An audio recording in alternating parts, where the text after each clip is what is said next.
haddii aynu u guda galno saa'ilka kale ee tala raadiska ah maanta waa qoys aad iyo aad u wanaagsan oo maasha allah ah waxay leedahay assalaamu calaykum waraxmatullahi wabarakaatu sheekha iyo intay dhegaysanaysa oo dhan muslimiinta isma garanayno laakiin alla waxaan ka baryayaa inuu jannatulfirdowsa nagu kulmiyo su-aasheedu waxa weeye bay tiri sheekh waxaan dhalay 9 caruura maasha allah waxa aanan jeclahay inaan aniga iyo odaygayguba u shaqayno oo waanu shaqaynaa bay tiri labadayaduba si aan uga kaaftoono xoolaha dawladda bay tiri sida cayrta food stampka housingka iyo wixii la halmaalaa oo caruurta ay ugu koraan bay tiri dhididkayaga iyo dhiigayaga iyo xoogayga bay tiri laakiin waxaanu isticmaalnaa daawooyin dhasha ilaaliya maadaama 9 hore u dhalnay bay tiri family planning marka waxay tiri sheekh ma dembi bay igu tahay mise waa uun wadnaabay tiri caruurta sheekh su-aashaasi nooga jawaab ilahayna ha ku barakeeya bay tiri maxaad nagula talin lahayd falyatafadal mashkuuran wamaajuura الحمد لله والصلاة والسلام على رسول الله صلى الله عليه وسلم أما بعد horta kelimadeenna caawa su-aashii aan ku bilownay iyo midda hadda aan rajaynayo haddayna mid ka dambaynin aan ku khatimi doonno insha allah way iska soo horjeedaan qoyskan wanaagsani allaha barakeeyo sida ay noogu ducaysayna aamiin jannada ilaah nagu kulmiyo gabadha waxay leedahay aniga zawjkaygaba waxaanu u shaqaynaa carruurtayada si ay dhididkayaga u cunaan fahanii'an lakumaa qoyskii horena waxay lahaayeen war gabadh yahay waxaad noqotaa single mother noqo oo been u sheeg dawladda si aanu lacag u badsanno soo kaas iyo kala dheeri ma aha labadaa qoys talada aan gabadhan siinayo waxay leedahay 9 caruuraan dhalay horta allaha kuu ziyaadiyo tabaaraka wa tacaala hana kuu barakeeyo awlaadonayso dhididkaaga iyo dhacaanka zawjkaaga inay ku waxba ku bartaan kuna koraan aamiin daawo ma isticmaali karaa oo carruurta ma kala dheerayn karaa mase dembiba mise waa carruurta meela ila gaadhaba intuu dhacaan aan leeyahay waan wadaa khayr allaha ku siiyo su-aal qiimo badan weeyaano haweenkii soomaaliyeed ayagoon 9 dhalin bay qodob isku wada dhufteen way wada qodbeen annaga geela la qodbi jiray oo waxa weeyaan la mari jiray waa la maray baa la yidhaahdaa maritaan baa la yidhahdaa waa la qodbay baa la yidhaahdaa xayawaankii xoolaha haweenkii ayagoon 9 gaadhin bay horta qodob isku wada dhufteen mid irbad isku durta iyo mid mataqaanaa garabka wax iska saartaba ayaa horta loo qaybsamay ilaa man raxima rabbi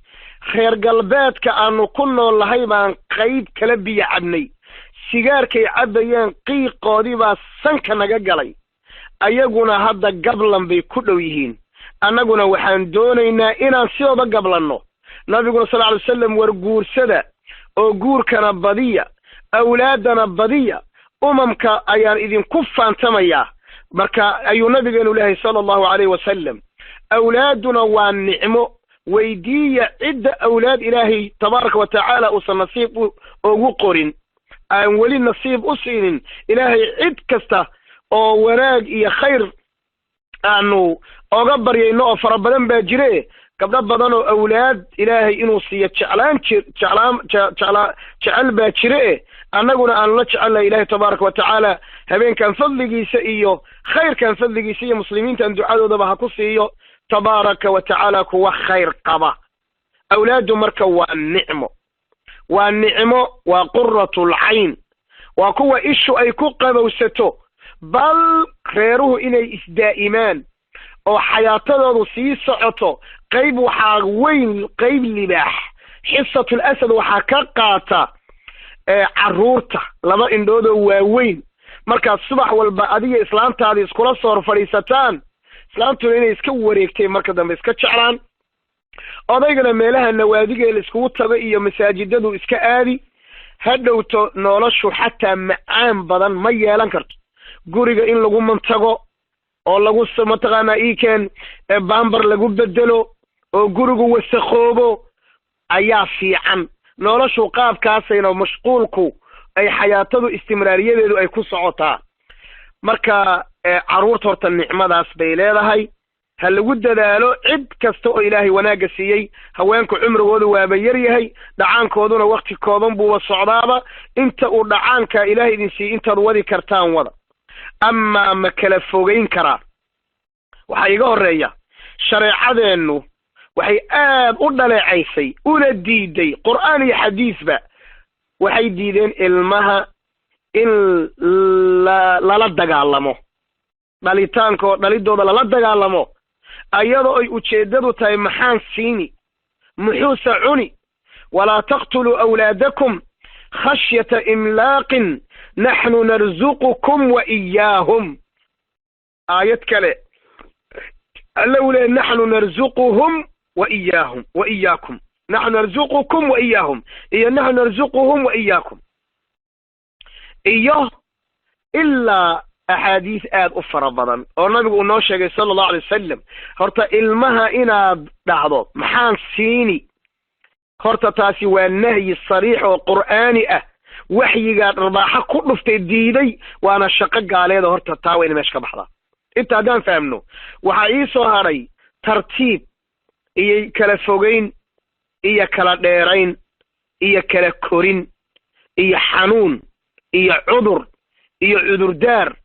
ayaa soo hadhay. intaa way bannaanta inaad dhahdo ilmihii waan kala tarbiyayni oo waan kala tartiibini oo waan kala korini oo koritaankoodii baa wuxuu u baahan yahay tartiib. taasi wax sharci maxduur sharci ah kuma jiro, xaaraam ahaanna kuma jirto. hadba niyadaadu unbaa lagu xisaabinayaa. 5 sanaan kala fogeynaya, maxayna kalaan rabaa inaan koriyo. waa wax caadi awey, waana wax dhici karo, waa wax wanaagsan wey hadda ilmuhu kala korayaan. walow anu aan qabo ilmaha intay haweenaydu dhali karto inay dhasho, oo ilmuhu isla korayaan, hal mar bay isla korayaan. adoo yarna waxbaad korsanaysaa, adoo waayeel oo dhabar ku xanuunayo xubin walba ay ku jiricday. haddaad dhado haddaan wax korinaya, waa laga yaabaa inuu rafaad aad kala kulanto. midda kale ilmaha adoo yar aad dhashaay, adiga asaga waa isla egtihiin. xataa waxa soo baxee teknolojiyada iyo horumarka iyo waa isla soconaysaan. laakiin ilmahaad 50 sano nisful qarni aad ka weyn tahay, maskaxdiinu islama socon karto, maskaxdiinu meel ma wada mari karto. marka haddii cudur kuu diido, hadduu dhakhtar ku dhawaad dhimanaysa haddaad uuraysato, haddaad ilmihii yar kala tartiibinayso, ujeeddadaaduna kala korin iyo kala tartiibin ay tahay, nacam. haddayse tahay ilmo ma dhalayo maxaa yeelay maxaan siinayaa, taasi sharcigeennu waa diiday. inaad fahamtay baan u malaynayaa. ilahina waxaan ka bari adigiyo gabdhaha muslimaadka ee badinaya ummadda nebi maxamed sal ly slam inuu noo kordhiyo. haddii hal su-aal lagu soo khatimi karana waan jeclaan lahaa. wallahu aclam. baambar lagu bedelo oo gurigu wasakoobo ayaa fiican. noloshu qaabkaasayna mashquulku ay xayaatadu istimraariyadeedu ay ku socotaa. marka caruurta horta nicmadaas bay leedahay, ha lagu dadaalo. cid kasta oo ilaahay wanaagga siiyey, haweenku cumrigoodu waaba yar yahay, dhacaankooduna wakti kooban buuba socdaaba. inta uu dhacaanka ilaahay idin siiyey intaad wadi kartaan wada. amaa ma kala fogeyn karaa? waxaa iga horreeya shareecadeennu waxay aad u dhaleecaysay una diiday, qur'aan iyo xadiisba waxay diideen ilmaha in lala dagaalamo, dhalidooda lala dagaalamo, ayadoo ay ujeeddadu tahay maxaan siini, muxuuse cuni. walaa taqtuluu awlaadakum khashyata imlaaqin naxnu narzuqukum wa iyaahum. aayad kale alla uu leeyahy naxnu narzuquhum wa iyaahum wa iyaakum, naxnu narzuqukum wa iyaahum, iyo naxnu narzuquhum wa iyaakum. iyo ilaa axaadiis aad u fara badan oo nabigu uu noo sheegay sala allahu alay wasalam. horta ilmaha haddii aynu u gudagalno saa'ilka kale ee tala raadiska ah maanta, waa qoys aad iyo aad u wanaagsan oo maasha allah ah. waxay leedahay assalaamu calaykum waraxmatullaahi wabarakaatu sheekha iyo intay dhegaysanaysa oo dhan muslimiinta isma garanayno laakiin alla waxaan ka baryayaa inuu jannatulfirdowsa nagu kulmiyo su-aasheedu waxa weeye bay tiri sheekh waxaan dhalay 9 caruura maasha allah waxa aanan jeclahay inaan aniga iyo odaygayguba u shaqayno oo waanu shaqaynaa bay tiri labadayaduba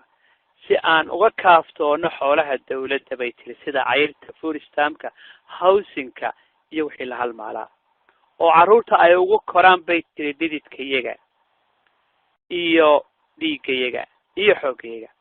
bay tiri laakiin waxaanu isticmaalnaa daawooyin dhasha ilaaliya maadaama 9 hore u dhalnay bay tiri family planning marka waxay tiri sheekh ma dembi